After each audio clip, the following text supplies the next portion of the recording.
आप यहाँ पर देख सकते हैं कि छत के चारों तरफ की बाउंड्री वाल बन रही है। इस वाल को हम पैरापेट वाल बोलते हैं। तो इस वीडियो में हम सीखेंगे कि किस तरीके से पैरापेट वाल को मापकर कॉन्ट्रैक्टर का पेमेंट निकालते हैं। तो आप यहाँ पर देख सकते हैं कि घर के 3 तरफ पैरापेट वाल बन चुकी है। अब चलिए हम दीवार को मापकर कॉन्ट्रैक्टर का पेमेंट निकालना सीखते हैं। तो सबसे पहले हम यहाँ पर पहली दीवार को मापेंगे। तो आप देख सकते हैं कि पहली दीवार के डायरेक्शन में हमने टेप लगा दिया है। अब चलिए देखते हैं कि इस दीवार की टोटल लंबाई कितनी है।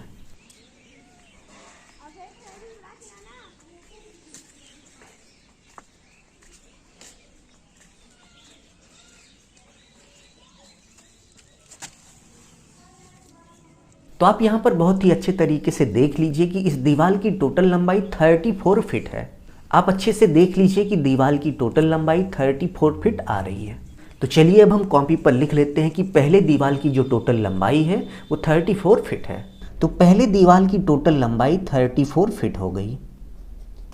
तो पहली दीवार को मापने के बाद अब चलिए हम दूसरी दीवार की डायरेक्शन में टेप लगाकर देखते हैं कि दूसरी दीवार की लंबाई कितनी है। तो आप यहाँ पर देख सकते हैं कि हमने दूसरे दीवार की डायरेक्शन में टेप लगा दिया है। अब चलिए देखते हैं कि यहाँ पर लंबाई कितनी आ रही है।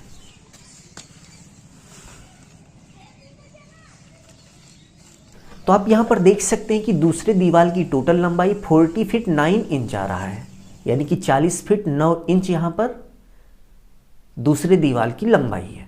तो चलिए अब हम इसको भी कॉपी पर लिख लेते हैं। प्लस दूसरे दीवार की लंबाई 40 फीट 9 इंच हो गई, यानी कि 40 फीट 9 इंच दूसरे दीवार की टोटल लंबाई हो गई। दूसरी दीवार को मापने के बाद अब चलिए हम तीसरी दीवार की डायरेक्शन में टेप लगाकर देखते हैं कि तीसरे दीवार की लंबाई कितनी है। तो यहाँ पे आप देख सकते हैं कि हमने तीसरी दीवार की डायरेक्शन में टेप लगा दिया है। टेप लगाने के बाद अब चलिए देख लेते हैं कि तीसरी दीवार की लंबाई कितनी है। तो तीसरी दीवार की लंबाई भी आप देख सकते हैं कि 34 फीट है। तो यहाँ पर अभी 3 दीवार बनी है, तो इसीलिए हम 3 दीवार को माप रहे हैं। यदि आपकी छत पर 4 दीवार बन चुकी है तो आप इसी तरीके से माप लीजिएगा।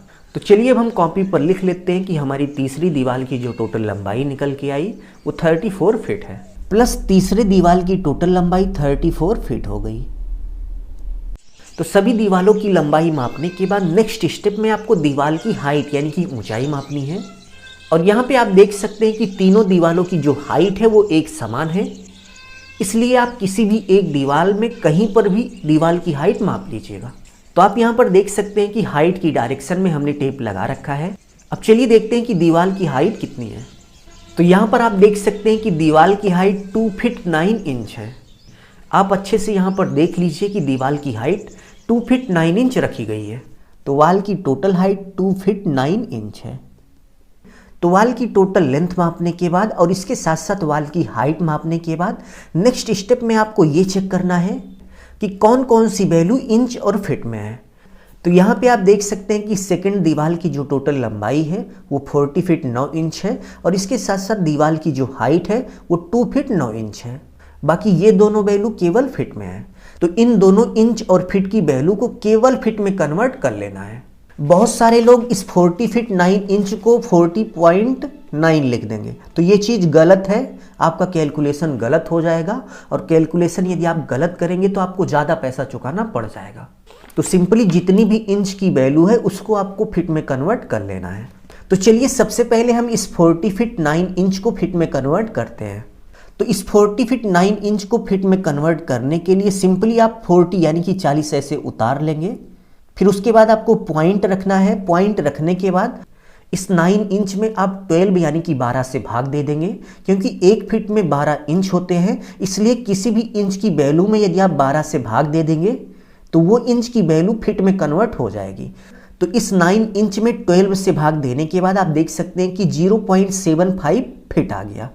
तो इस 9 इंच को हम 0.75 फीट लिख सकते हैं। इसी तरीके से इस 2 फीट 9 इंच को भी हमें फीट में कन्वर्ट कर लेना होगा।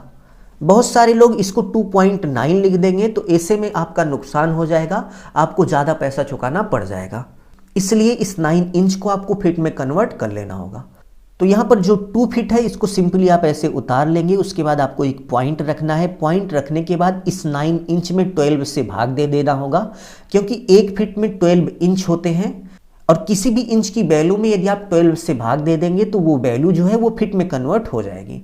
तो इस 9 इंच में आप देख सकते हैं कि हमने 12 से भाग दिया, तो 12 से डिवाइड करने के बाद आप देख सकते हैं कि 0.75 फीट आ गया। तो इस 2 फीट 9 इंच को यदि आप फीट में कन्वर्ट करेंगे तो 2.75 फीट आ जाएगा।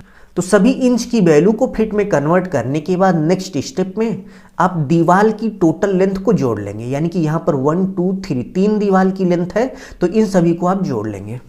तो इन तीनों दीवार की लेंथ को जोड़ने के बाद आप देख सकते हैं कि 108.75 फीट आ गया। तो चलिए हम यहाँ पर लिख लेते हैं कि 108.75 फीट तीनों दीवारों को मिलाकर लेंथ आई है। तो सभी दीवारों का टोटल करने के बाद नेक्स्ट स्टेप में आप देख सकते हैं कि आपको वॉल का एरिया यानी कि क्षेत्रफल निकालना होगा। तो क्षेत्रफल निकालने का एक फॉर्मूला होता है लेंथ इंटू हाइट। तो चलिए इसी फॉर्मूले पर ये वैल्यू लिख देते हैं।